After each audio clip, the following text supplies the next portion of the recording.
Em primeiro lugar, eu quero agradecer a Deus por estarmos aqui.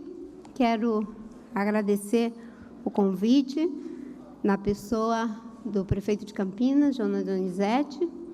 Agradeço igualmente aos meus parceiros, ao DIFAX, o senador Randolph. Estou também aqui acompanhada de alguns dirigentes da Rede Sustentabilidade, alguns filiados ilustres, como Bandeira de Melo, o dirigente nacional brasileiro Margarido. Bem, eu queria iniciar parabenizando por essa militância republicana dos prefeitos de debaterem temas que estão para além das eleições, porque eu sei que essa é a agenda de vocês, uma agenda estratégica. E, obviamente, que os temas que foram apresentados na carta, como, por exemplo, segurança pública, educação, saúde, emprego, e subsidiando e transversal a tudo isso, a ideia de um pacto federativo que, de fato, viabilize as prefeituras para cumprirem com essas funções tão importantes e necessárias para a nossa população. Eu queria iniciar, em primeiro lugar, dizendo um pouco da minha satisfação e já pontuando quais são os princípios e valores que orientam a minha relação com a agenda dos prefeitos, das prefeituras e dos senhores. Acho que tudo para funcionar adequadamente precisa, antes das propostas, ter os princípios e valores que dão sustentação a essas propostas. Quando princípios e valores são colocados na frente, a gente, em lugar de apenas fazer as coisas, a gente se move em função desses princípios para viabilizá-las, mesmo que elas não sejam fáceis.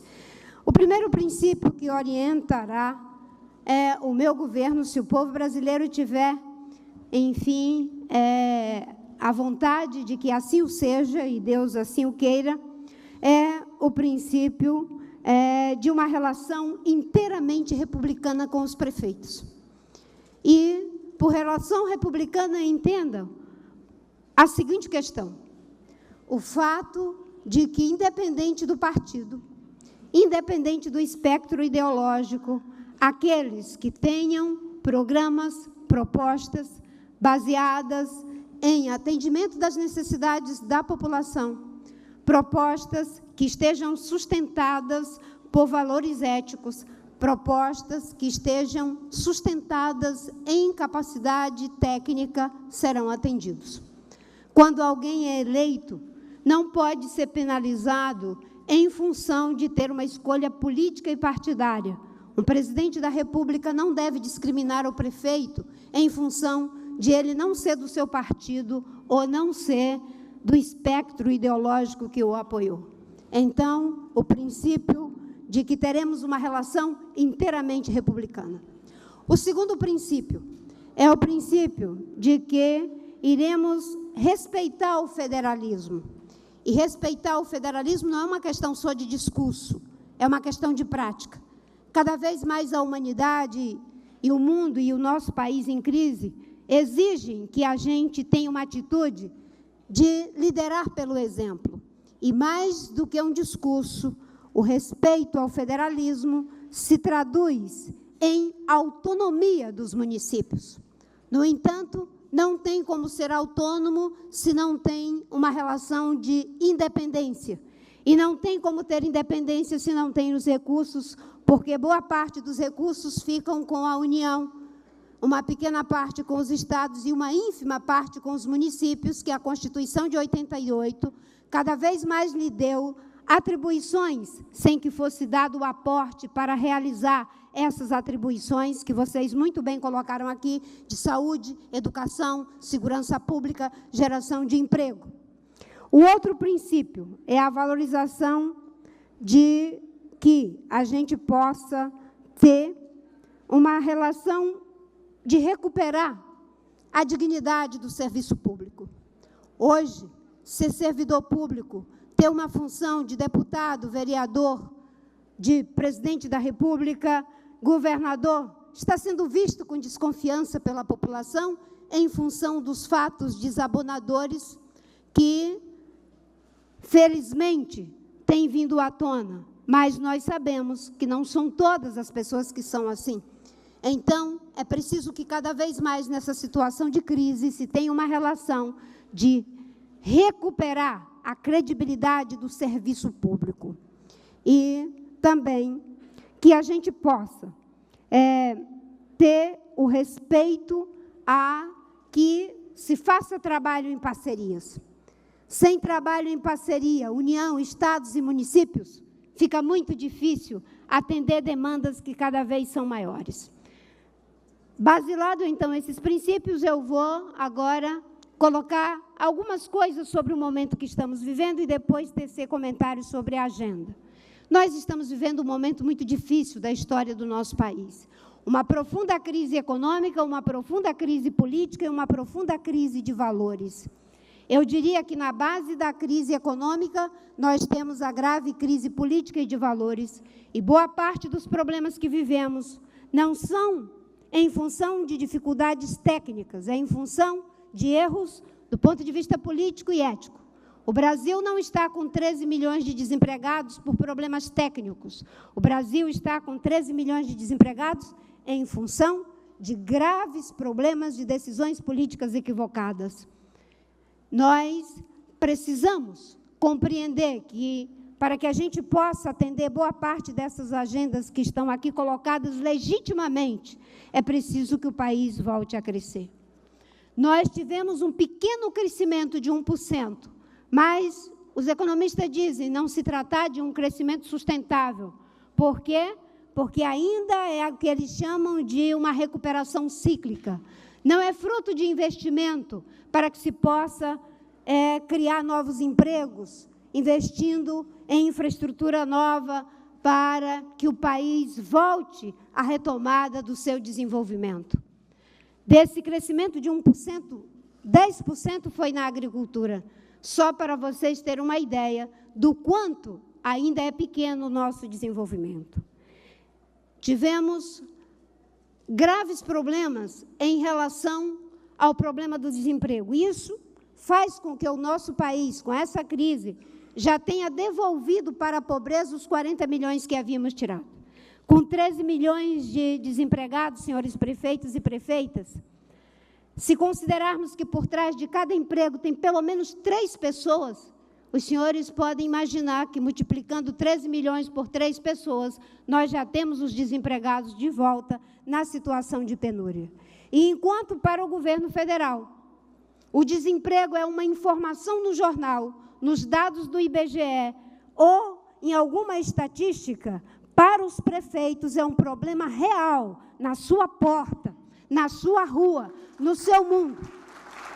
É por isso que o compromisso em descentralização de recursos, com uma reforma tributária baseada nos seguintes princípios. O princípio da justiça tributária. Quem ganha menos não pode pagar mais. O princípio da simplificação. É uma confusão tão grande de tributos que se gasta uma quantidade enorme de recursos, de tempo e de pessoal só para pagar os tributos. O princípio de que se deve ter uma reforma tributária que descentralize recursos.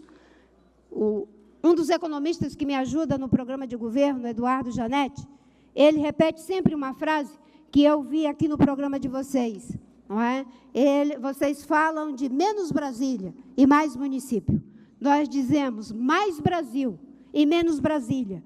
E mais Brasil e menos Brasília significa mais município, mais sociedade. Porque é no município que a educação, a saúde, o transporte, a moradia, a falta de meios para que as pessoas vivam com dignidade acontece. Eu digo isso com conhecimento de causa, porque o meu primeiro mandato foi um mandato de vereadora. E como vereadora eu sei o que acontece na porta do prefeito, da prefeitura, do vereador, porque, na verdade, nós não temos os meios para o atendimento correto das demandas da sociedade. Falando sobre essa crise, eu vou ainda, no tempo que me resta, fazer um exercício aqui com os senhores. Aqui é um lugar bom da gente fazer o debate, porque eu tenho certeza que todos os candidatos que vieram aqui, vieram por compromisso com essa agenda. Nenhum de nós veio aqui achando que vai convencer o voto de alguém, porque as pessoas aqui são muito maduras, cada um tem seu partido, tem a sua proposta. Na verdade, o que nós estamos fazendo aqui é colocando uma agenda republicana que só funcionará se o princípio que eu falei, ele foi executado não apenas aqui, antes de ganhar, mas depois de ganhar. Que o presidente da República possa comparecer aqui para verificar se esses compromissos estão andando ou não estão andando. E isso é um compromisso que também assumo agora. Porque agora ainda é fácil, nós estamos pleiteando. Depois é que, muitas vezes, as coisas mudam. Então, eu queria assumir o compromisso de, junto com a Frente de Prefeitos, trabalharmos uma agenda para que se faça uma transição dos prefeitos com pires na mão, dos governos estaduais com pires na mão, para prefeitos e governos estaduais altivos, dialogando com o presidente da República. Isso é o novo pacto federativo. Isso é refundar a República. E eu tenho insistido muito na agenda de refundar a República. Sabe por quê? Porque na República, a gente não torna as pessoas dependentes para poder ter elas embaixo do nosso tacão. Na República, Audifax, a gente não favorece os amigos, não prejudica os inimigos. Na República, a gente cumpre a lei. Se o prefeito tem direito, é um direito independente do espectro ideológico a que ele defende. Então, eu queria fazer um exercício da seguinte forma. Tenho certeza que todo mundo aqui deseja que o nosso país e o seu município seja um município socialmente justo, economicamente próspero, politicamente democrático, culturalmente diverso e ambientalmente sustentável. Se eu pedir que alguém que é contra isso levante o braço, eu tenho certeza que ninguém vai levantar. E eu não vou pedir, porque alguém pode não ter escutado o que foi que eu enunciei e levantar o braço, e eu não quero constranger ninguém. Mas, repetindo, todos queremos que o Brasil e o nosso município sejam economicamente prósperos, socialmente justo, ambientalmente sustentável, culturalmente diverso e politicamente democrático. Queremos ou não queremos? Queremos. Agora, não tem como ser um país politicamente democrático se as eleições forem ganhas com base em dinheiro de corrupção. Não tem como ser um país culturalmente diverso se continuarmos sem política para as mulheres, para os negros, para os índios, para as pessoas que vivem em comunidades sem acesso a equipamentos públicos. Não tem como ser um país socialmente justo se continuarmos com nossas crianças sem a educação de qualidade. E eu falo isso com muita tranquilidade, meus caros prefeitos e prefeitas, porque a educação fez um milagre na minha vida. Eu era analfabeta até os 16 anos, fiz Mobral, supletivo de 1º e 2º grau, vocês sabem disso. E a educação fez um milagre na minha vida. Sem educação, nós não criamos igualdade de oportunidade para as nossas crianças, para os nossos jovens. Mas nós vivemos em um país, por isso os senhores colocaram corretamente educação. E esse é um compromisso que desde 2010 eu venho insistindo nele. Em 2014 nós estávamos juntos, Jonas, e era o mesmo compromisso. Educação integral, aumentando tanto quanto possível a educação de tempo integral. Porque são dois conceitos diferentes. A educação de tempo integral é os 2 turnos para as crianças. E a educação integral é uma visão holística de educação que faça com que os nossos alunos entrem no século XXI, aprendendo a ler e escrever corretamente, sabendo fazer operações de matemática, lendo e interpretando um texto e sendo capazes, inclusive, de aprender uma nova linguagem da educação, que é a programação. Sem isso, nós não vamos entrar no século XXI. Então, não tem como ser um país socialmente justo sem isso. Não tem como ser um país que seja socialmente justo se nós continuarmos vendo as pessoas desempregadas, como já falei. Mas também nós vendo as pessoas por falta de segurança. O Rio de Janeiro está, hoje, tendo o lume do país inteiro com o terrível assassinato da Marielle, mas está em 21º lugar no ranking da violência. Os mais violentos são, sobretudo, no Norte e no Nordeste. E não tem como ser um país socialmente justo se 60.000 pessoas são assassinadas, a maioria jovens negros de 14 a 28 anos.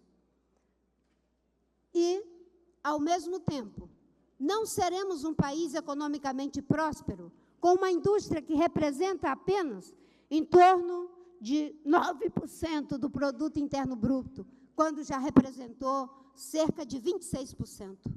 Não seremos um país economicamente próspero, com uma infraestrutura logística, de transporte, de armazenamento, que faz com que a gente perda 30% da nossa produção agrícola.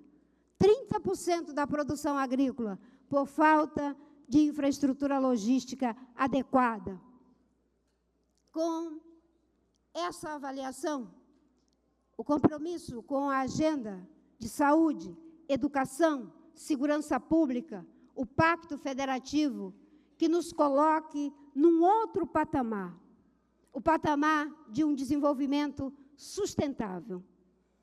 E eu queria agregar, se vocês me permitem, aos pontos que vocês colocaram, Donizete. Eu sei que não está como subitem, mas está dentro do que vocês colocaram. Nós estamos vivendo uma profunda crise econômica no nosso país. Mas eu gosto muito de uma frase de um pensador gaúcho, não sei quem são os prefeitos gaúchos aqui, que diz o seguinte, que paralelo a esse mundo pior, tem um projeto de mundo melhor, que a gente precisa trazer à tona. E esse mundo melhor, quem vai trazer à tona, somos nós. Porque a crise que nós estamos vivendo não foi uma crise em função de um terremoto, de um maremoto, de uma guerra. A crise que nós estamos vivendo é uma crise por decisões políticas erradas. E decisões políticas erradas a gente repara, porque são decisões humanas. Então, o que eu proponho é que a gente seja capaz de pensar algumas coisas. Nós não vamos resolver o problema repetindo como solução os que criaram o problema. A visão que criou o problema não tem como resolver o problema. Então, a gente precisa de uma outra visão. A gente precisa de uma visão que seja capaz de orientar as nossas ações, viabilizando um outro comportamento. E o comportamento deve ser esse. E esse é o compromisso que assumo. As coisas boas a gente preserva. As coisas erradas a gente corrige. E as coisas que ainda não foram feitas, a gente começa a fazer. E isso tem a ver com o item que eu me referi, que é o item da sustentabilidade. Esse mundo em crise, que paralelo a ele tem um projeto de mundo melhor, tem grandes oportunidades numa agenda que o mundo inteiro está correndo atrás.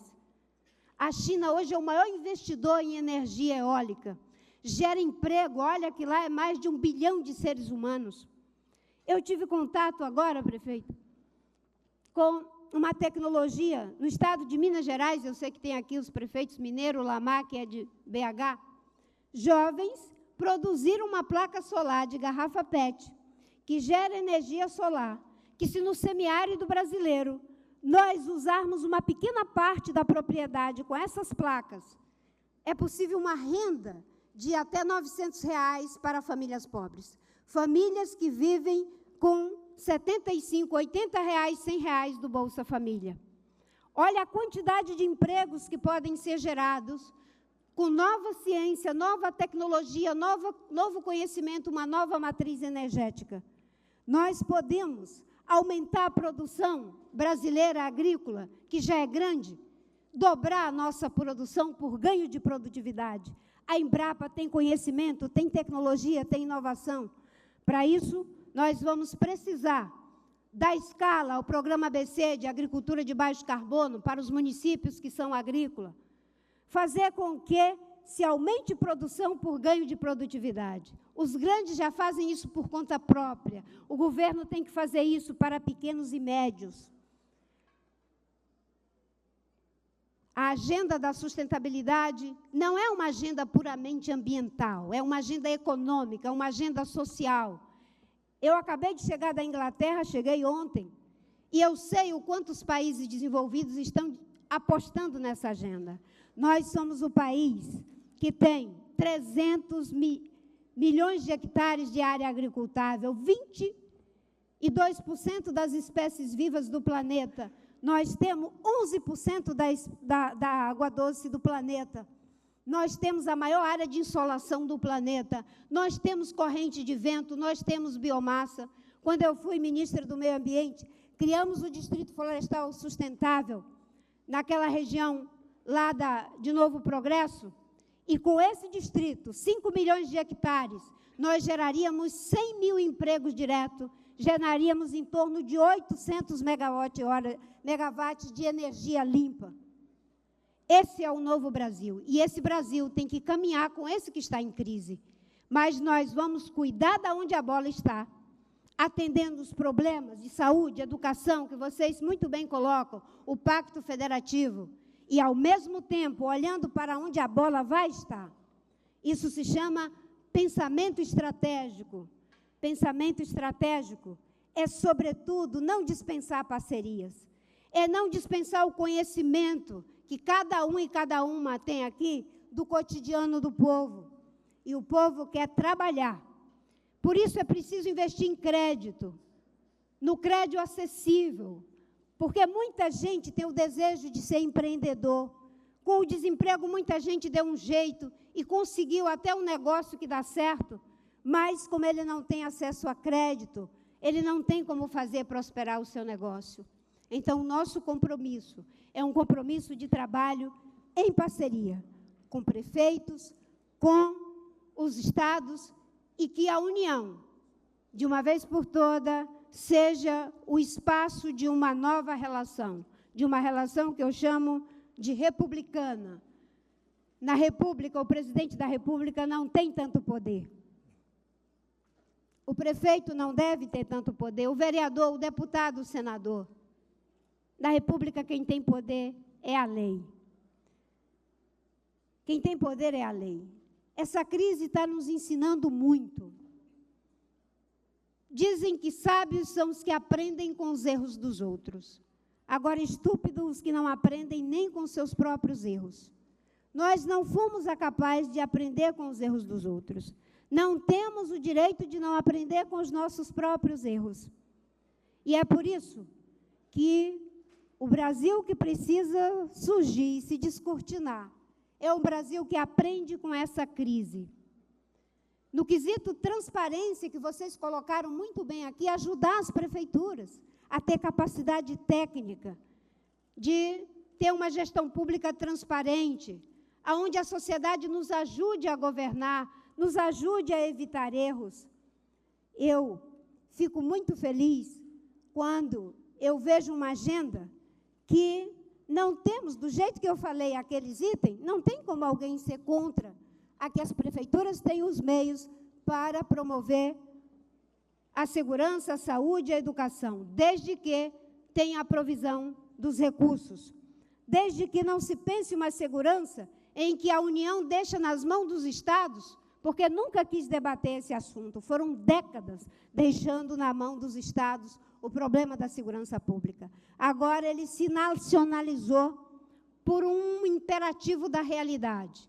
E nós vamos precisar de um trabalho conjunto, aonde Guarda Municipal, que tem um papel importante, tenha o devido aporte, onde a saúde, que drena a maior quantidade de recursos das prefeituras, tenha o devido aporte, aonde a educação, que é fundamental para que as pessoas possam ter uma vida melhor do que aquela que tiveram seus pais, tenha o devido aporte. Para isso, vamos ter que fazer o país voltar a crescer, fechar o dreno da corrupção, buscar eficiência, ter uma gestão pública competente, sabendo que algo dessa natureza não é obra de uma pessoa, não é obra de um partido, não é obra de uma única liderança, é obra de um povo. Nada que é grandioso é feito por uma pessoa, é feito por um partido. Por isso, diante dessa crise, o nosso compromisso, e eu tenho dito sempre quando me perguntam, com quem você vai ganhar? Governar, você não tem tantos deputados. Eu digo, vou governar com os melhores. Pessoas boas existem em todos os partidos. Pessoas ruins também, até nas igrejas. Vou governar com os melhores. E vou governar com os melhores não só dos partidos, mas também dos empresários, dos trabalhadores, dos movimentos sociais e da academia. O Brasil que precisa nascer dessa crise tem que ser um Brasil maior e melhor do que esse que tivemos até agora. E isso não é fruto de uma pessoa, é fruto da decisão de um povo que deixa de ser gigante pela própria natureza e se torna gigante pela natureza das decisões que toma em saúde, educação, segurança pública, proteção do meio ambiente e republicanismo. Muito obrigada.